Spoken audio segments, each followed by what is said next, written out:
बिस्मिल्लाहिर्रहमानिर्रहीम। अस्सलामु अलैकुम वरहमतुल्लाहि वबरकातुहू। आबिद राजा चैनल की तरफ से आज मैं अपने दोस्तों को अज़ाब कब्र बरहक है इस पर रसूलुल्लाह सल्लल्लाहु अलैहि वसल्लम ने क्या फरमाया वो बताऊंगा।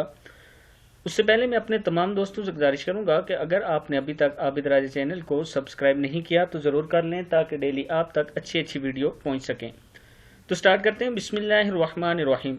उम्मुल मोमिनीन हज़रत आयशा रज़ी अल्लाह ताला अन्हा फरमाती हैं कि एक यहूदी औरत इनके पास आई और अज़ाब कब्र का जिक्र किया और आयशा रज़ी अल्लाह ताला अन्हा से कहने लगी, अल्लाह तुझे अज़ाब कब्र से बचाए। आयशा रज़ी अल्लाह ताला अन्हा कहती हैं, मैंने रसूलुल्लाह सल्लल्लाहु अलैहि वसल्लम से अज़ाब कब्र के बारे में सवाल किया तो आप सल्लल्लाहु अलैहि वसल्लम ने इरशाद फरमाया, हाँ अज़ाब कब्र बरहक है।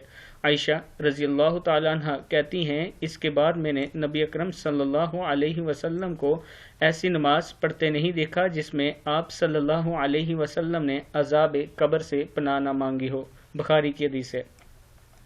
मैं अपने तमाम दोस्तों से गुजारिश करूंगा कि हर नमाज के बाद अज़ाब कब्र से पनाह मांगा करें, अल्लाह की पनाह मांगा करें और इस्तग़फ़ार ज़्यादा से ज़्यादा किया करें।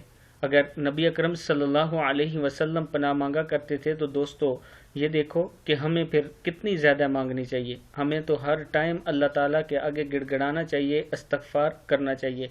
अगर अल्लाह के नबी जो कि गुनाहों से पाक हैं, जो कि अल्लाह ताला के महबूब हैं, अगर वो इससे पनाह मांग रहे हैं तो हमें कितनी ज़्यादा मांगनी पड़ेगी। ज़रा इस बात पे गौर करें कि हमें क्या क्या करना पड़ेगा, तब हमें जाके अल्लाह माफ़ करेगा। मैं अपने तमाम दोस्तों से गुजारिश करूंगा कि दिन रात इस्तग़फ़ार किया करें, अज़ाब कब्र से पनाह मांगा करें। अस्सलामु अलैकुम वरहमतुल्लाहि वबरकातुहू।